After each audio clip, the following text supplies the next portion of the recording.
Chào mọi người đến với kênh. Thì em tên là Minh, tên tiếng Anh là Mike. Thì em tới Canada cũng được năm nay là năm thứ 3 rồi. Năm thứ ba à? Dạ, chuẩn bị lấy quốc tịch, chuẩn bị thi quốc tịch. Bây giờ 4 năm hay 5 năm Dạ, nhỉ? 3 năm. 3 năm chứ? 3 năm mà thi được quốc tịch rồi. Ok. Dạ. Ok. Thì em đến Canada với chương trình Startup Visa của chính phủ Canada. Ok. Dạ, em phải tạo một cái sản phẩm, Ừ. rồi trình bày với chính phủ, kêu gọi vốn rồi bán sản phẩm đó cho chính phủ. Thế cả? Dạ, xong rồi đổi lại là mình sẽ được có một cái suất có được PR cho cả nhà. Thì may mắn là cái dự án của em được chính phủ approve, và từ đó em trở thành công dân tạm thời, gọi là thường trú nhân của Canada. Nhưng mà cái đấy hơi khó làm phải không? Dạ, cái đó thì nó sẽ chọn lọc cái đối tượng, người làm với lại cái dự án. Okay. Thì tính ra cũng là một trong những dạng khó nhất của đầu tư tại Canada để mà lấy cái thường trú nhân ở đây. Em cần phải đầu tư nhiều tiền vào?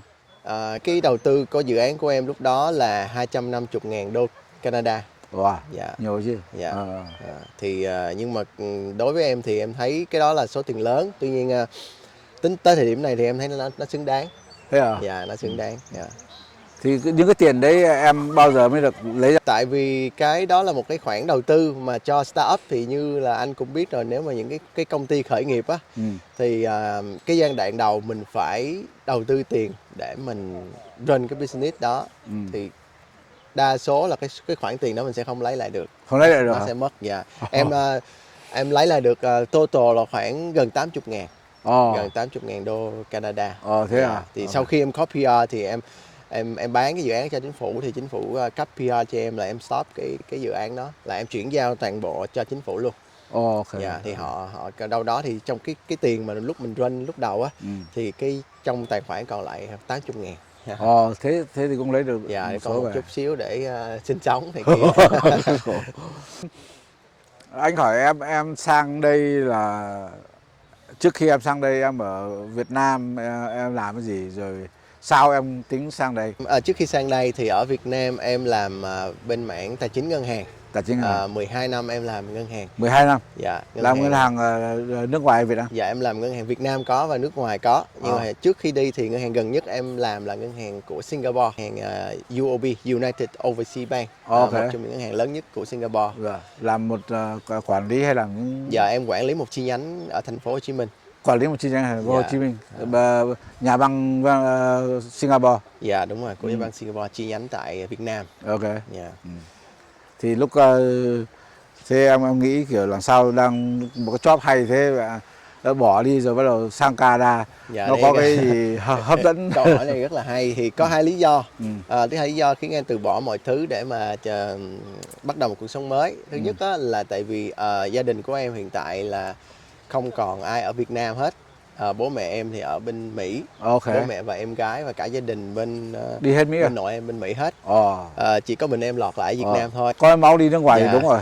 Nhưng mà cái là nếu mà đi Mỹ á, chờ đi Mỹ thì thời gian xử lý hồ sơ và cái diện đầu tư bên Mỹ á, nó rất là cao. Thì cái số tiền đó tụi em không có đủ khả năng. Do đó em quyết định đi Canada, đi gần Mỹ hơn. Và thứ hai nữa là cái lý do cũng khá là quan trọng, đó là về cái nền giáo dục của Canada và cái môi trường Canada. Thì em thấy là nó khá là yên bình, giáo dục tốt và y tế thì cũng thuộc hàng top của thế giới. Do đó thì em chọn Canada. Em sang Canada đây, em có tới qua Canada mà em tìm hiểu Canada bằng cách nào? Dạ, 100% là trước khi em qua Canada là em chưa đi ở đây bao giờ. Liều quá. Em đi Mỹ rất là nhiều lần, nhưng mà chưa bao giờ đặt chân tới Canada. Chỉ cứ nghe nói hay tìm hiểu trên mạng thôi. Trên những cái kênh giống như là của anh Tommy vậy đó, là những cái kênh về những cái người ta có một cuộc sống mới định cư tại Canada, thì em tìm hiểu rất nhiều thành phố, Toronto, Vancouver, BC với lại Alberta hoặc là Calgary, đó tất cả những thành phố mà có cái số lượng người Việt đông á. Thì em mới đi đến quyết định làm chọn Vancouver vì cái khí hậu ở đây khá là ấm. em không chịu được lạnh. Mấy đứa nhỏ cũng vậy. Thế sang đây em thấy bây giờ thế nào, hoàn cảnh thế nào rồi, công việc thế nào? Thời gian Có gì đầu khó thì khăn không? khi mà qua bên Canada thì tụi em cũng có nhiều khó khăn. Khó khăn về môi trường. Tại vì lạnh á, cũng khá là lạnh. Thế à? Khí hậu lạnh. Vancouver, nhưng mà thời điểm em qua là tháng 5. Em còn nhớ là tháng 5 năm 2020. Thời điểm dịch cũng đang ở top á, ở đỉnh. Do đó thì công việc làm cũng không có, tại vì mình phải ở nhà, mình không được ra đường, cái social distances. Do đó thì cũng hơi khó khăn ở giai đoạn đầu. Đó. Thì khi mà mình vượt qua được cái giai đoạn khó khăn đó rồi đó, thì mới bắt đầu cảm thấy là cái nơi này là một cái nơi đáng để trải nghiệm, đáng để sống, để đánh đổi. Thật sự mà nói như vậy. Thì hai đứa nhỏ của em đi học, nó rất là thích. Rất là thích đi học, hoàn toàn khác với lại Việt Nam. Mỗi lần đi học ở Việt Nam là không chịu đi. Và cũng trốn lý do này lý do kia để mà ở nhà. Còn qua đây thì tự giác dạy đi học và năn nỉ bố mẹ cho đi học. Học ở trường xong rồi học thêm những cái ngoại khóa như là đá banh hay là bơi lội gì đó. Nó rất là thích. Thì đó là cái điều mà tụi em cảm thấy là mình đã chọn đúng. Ở đây anh cũng đối với cái giáo dục ở đây anh có cái ấn tượng sâu lắm. Anh đi nhà trường đón con, đưa con, anh thấy có một cái hay của nó là Canada đây là cái thành công nhất là cái nền giáo dục của nó. Nó giáo dục của nó làm trẻ con lớn lên nó hiền lành, nó ngoan lắm. Thì mình nói đại đa số là nó như thế.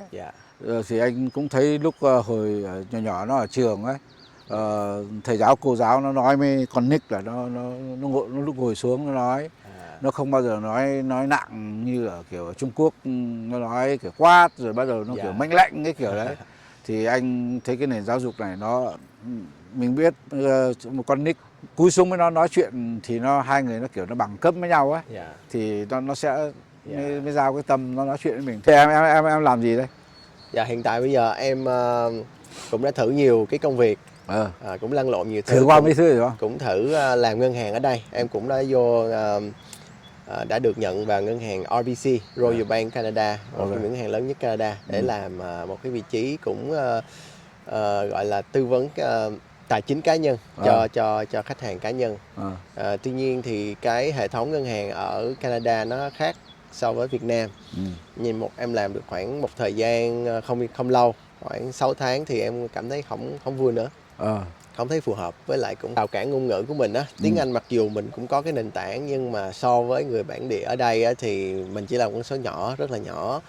Thì làm một nghề sales mà nói một ngôn ngữ khác, thì cái tính cạnh tranh của mình nó không bằng những cái bạn ở đây. Thì do đó em chọn một cái rẽ sang một cái hướng khác, là làm ô tô, làm sửa xe. Tại vì một trong những khách hàng của em lúc mà em làm nhà băng á, thì ảnh là có xưởng sửa xe rất là lớn ở Vancouver. Thì ảnh mời em về để ảnh dạy, rồi ảnh làm với ảnh. Đó thì cái sự nghiệp của em. Thì nhưng mà có một cái nữa là khi mà em làm ở đó thì cái khoảng đường đi làm của em nó khá là xa. Mất khoảng 2 tiếng, một ngày 2 tiếng để đi và về. Nó cũng khá là challenge. Do đó là tình cờ là em có gặp được một anh sư phụ. Anh sư phụ đó cũng rất là giỏi trong cái ngành sửa chữa nhà. Đó thì từ đó ảnh mới dẫn dắt em, và bây giờ em đã có một cái công ty riêng nhỏ làm về xây dựng. Thì sẽ làm được thôi. Anh tin chắc em làm cái ngành này được. Em sang đây em thấy ví dụ kiểu Canada nó có cho em những cái ấn tượng gì sâu, hay là có những cái gì hay? Em cảm giác Canada nó khác với Việt Nam. Em cảm giác ở Canada này thì là con người. Con người ở Canada họ rất là thân thiện. Tại em ở Việt Nam và em ở Mỹ cũng nhiều, và em cũng đi công tác Singapore này kia, thì gặp cũng rất là nhiều cái người khác nhau. Tuy nhiên mỗi nơi thì có một cái điểm mạnh và điểm yếu. Đối với em thì điểm mạnh ở Canada là con người thân thiện, họ rất là lịch sự, đặc biệt là ở những cái khu vực như là ở Vancouver, những cái thành phố lớn vậy đó, thì mọi người rất là nhường nhịn nhau trong việc lái xe, say sorry rất là nhiều, thank you cũng rất là nhiều. Cái ấn tượng nhất và cái ấn tượng thứ hai nữa về là cái mùa đông. Mùa đông ở Canada này rất là lạnh. Lạnh hơn em tưởng tượng rất là nhiều. Dạ. Tại từ một cái xứ nóng như là Việt Nam, một cái đất nước nhiệt đới như Việt Nam mà qua bên một nước hàng đới như là Canada thì một cái sự thay đổi rất là lớn. Mặc dù mình đã ở tỉnh bang BC là một tỉnh bang ấm nhất ở Bắc Mỹ rồi, tuy nhiên là cái sốc về cái nhiệt độ á, nó vẫn có.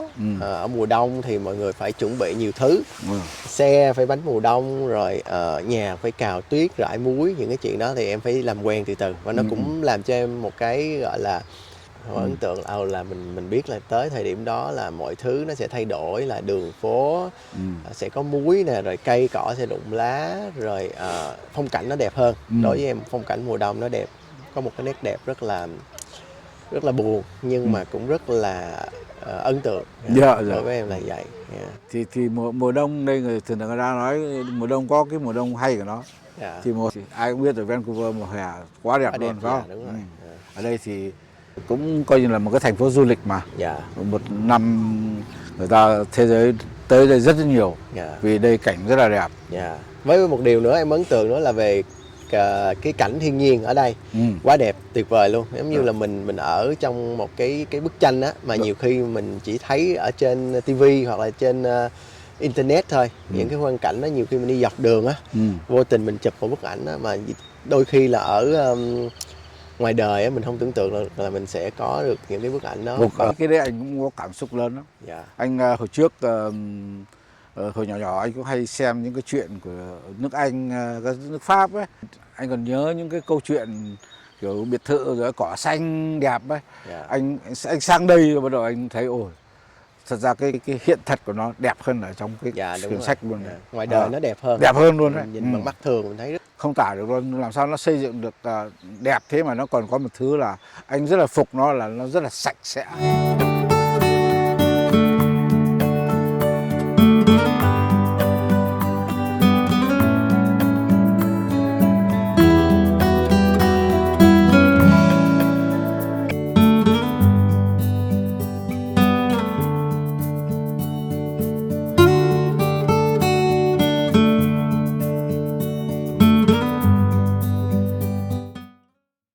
Đi qua những cái chỗ nào nhiều ở đây Canada ha? Hay ở Ua chỗ nào cũng được. Em đi nhiều nhất là đi Mỹ. Đi Mỹ à? Dạ. Đi nhiều lắm rồi à? Tại vì bố mẹ em bên đó mà. Ok. Nên một năm thì em đi ít nhất là một lần. Có năm đi 2-3 lần. Không? Dạ đúng rồi, từ Việt Nam đi. Rồi cái nhiều thứ hai là Singapore, đi công tác. Đi công tác, rồi ở Thái Lan là đi du lịch. Malaysia. Đó, những cái nước đó. Đi nhiều chỗ ấy. Thì Canada thì ở đây Canada em đi được những cái thành phố như là Victoria, là cái nơi mà có cái vườn hoa thiệt là đẹp á. Với lại Nanaimo là một cái thành phố mà thiên nhiên, mà tại vì em rất là thích ăn hải sản. Do đó thì Nanaimo là cái nơi mà em đi, em đào những cái con ốc, voi, nghêu, rồi hào này nọ, rồi mình ăn tại chỗ, ví dụ vậy. Nó rất là thiên nhiên, rất là hay. Chỗ đấy anh mới đi về ấy. Anh cũng thích lắm. Anh thấy cái đặc biệt là cái đảo ở Vancouver ấy. Ôi giời, vắng quá. Theo anh lên mạng điều tra ấy, cái đảo đấy nó lớn bằng đảo Đài Loan luôn đấy. Vậy ha. Ở đó mới có 860.000 người là. Đài Loan có 23 triệu. Ôi gặp. Mà cái đảo đấy nó xanh bát ngát luôn. Vắng quá. Đa số là tất cả những cái thành phố ở Canada này em thấy đều vắng. Đúng rồi. Diện tích Canada thì thuộc hàng top thế giới, tuy nhiên cái dân số thì quá ít. Vừa em nói tới cái Cali ấy, anh lên mạng anh điều tra xem ấy, cái tiểu bang của mình nó gấp Cali double luôn. Ồ, về diện tích ha. Ở diện tích ấy, Dạ. to bằng 3 cái Việt Nam luôn đấy. Ồ, vậy Ờ, hả? to bằng 3 cái nước đất Việt Nam. Dạ. Là nó mới có 5 triệu hơn người thôi. Dạ. Mà Cali nó chưa bằng cái BC của mình, chưa bằng nửa. Dạ. Cali nó có 40 triệu. Dạ. Mình đây có 5 triệu người thôi. Cái immigration ở Canada nên phải đẩy mạnh. Đúng rồi. Dạ. Ừ. Thật ra hồi trước những cái chính sách rất là bảo thủ á. Anh tới đây cũng 20 mấy năm lấy người ít quá. Phải lấy người thật nhiều vào, kinh tế nó mới phát triển lên được chứ phải không? Dạ đúng rồi. Sao Phải có mà- nhiều người thì mới có nhiều nhân lực. Thì em thấy Mỹ là sao nó phát triển nhanh thế? Mỹ phát triển nhanh. Anh cũng ở qua Mỹ, anh thấy là chỉ có là nó dân số đông thôi. Nó thu nhập cao, hàng giá, Dạ. cái gì cũng thấp phải không? Dạ. Dân số Mỹ gấp 10 lần Canada. mà. Đúng, 10 lần luôn á. Nó di dân nhiều lắm à? Dạ. Mà anh có biết lý do tại sao mà cái hệ thống di cư qua Canada nó lại ít hơn Mỹ không? Thì cái chính sách của Canada nó bảo thủ. Hôm vợ con đâu hôm nay? Dạ vợ con em ở nhà. Thế à? À thằng nhóc em á hả? Hôm nay nó tại vì trong em là đạo Thiên Chúa đó. Thì hôm nay là cái ngày nó được gọi là được ăn cái bánh thánh đó, ăn cái bánh thánh lần đầu tiên. Với lại được xưng tội với Chúa lần đầu tiên. Thế à? Đó là confession á. Okay. Thì cái này là rất là quan trọng. Dạ, dạ. Dạ. Thì anh định nói với em là thế này. Anh cũng có một cái ý định là anh định vào cái hội của em ấy. Ồ vậy ha. Thì lúc trước hết anh vào ấy thì anh tính là thế này. Lúc nào em đi lễ hội ấy, anh theo đi một lần để anh xem anh cảm giác thế nào. Dạ được chứ. Thì cái Thiên Chúa giáo của tụi em một tuần sẽ đi một lần vào ngày Chủ nhật. Được vào chứ? Vào quốc tịch á? Nó tính theo ngày anh. Nó Thế tính à? theo ngày là 1092 ngày. Thì Chính xác thế luôn. dạ đúng rồi, nó tính theo ngày. Nếu mà đủ cái điều kiện đó là được đăng ký thi, và phải một điều kiện nữa là tiếng Anh, trình độ tiếng Anh thì phải tương đương với IELTS 5.0. 5.0. Dạ, hoặc là cái hệ thống chấm điểm tiếng Anh riêng của chính phủ Canada CLB 4.0 thì 1092 ngày thì nó tương đương đâu đó 20 mấy năm trước là hình như là gần đến 5 năm đấy. dạ. Gần 5 năm anh hồi trước lúc ấy anh sang đây bắt đầu bay sang lại để làm thì nó Canada đứng thứ ba. đứng thứ ba. Đứng thứ ba thế giới. Vâng. Sau thứ nhất là Singapore đứng thứ nhất, một đất nước nhỏ của châu Á thôi. Nhưng mà passport của họ là quyền lực. Thì thường nó có nhiều cái chấm điểm đó mà. Nó mới đạt được như thế. Và chỉ số hạnh phúc của Canada thì năm 2022 cũng là thứ nhất luôn. Là cái mức độ 2. Tuy nhiên ở Canada thì năm vừa rồi là vẫn là duy trì top 1, top 2. Canada thật ra ở đây anh thấy một cái điều khác rất là nhiều nước là nó không có cạnh tranh đấy. Em thấy nó sống bình thường, chậm chậm phải không? Vì nó cũng không có áp lực ấy. Áp lực nó về, nó đưa cho người là chỗ nào? Áp lực nó đưa cho là tương lai, phải không? Tương lai ví dụ phải con mình rồi bắt đầu nghỉ hưu các thứ thì người mới có áp lực chứ. Ở đây là cái đấy thường là không còn lo rồi, mình cứ đi làm bình thường đây, nghỉ hưu là mình có số tiền để sống, phải không? Chính phủ lo hàng tháng rồi. Rồi bắt đầu bệnh tật các thứ rồi lại cũng chính phủ lo hết, mình không ra tiền luôn cả. Rồi trẻ con mình đi học mình cũng không cần lo luôn, phải không? Coi như là những cái áp lực cho mình nó ít đi rồi, thì nó sống thoải mái, nó sống hay thôi. Theo anh hiểu là nó thế. Nghỉ hưu ở đây ở thì nhất rồi, phải không? Có biển rồi có núi rồi có khu du lịch, ở đây là tuyệt vời. Ở đây thì nói nếu mà trẻ ở đây thì thấy buồn đấy. Vì ở đây nó không có phố gì mấy, phải không? Đi không có shopping mall gì. Không có shopping mall ấy. Nó thị trấn mà nhỏ lắm mà.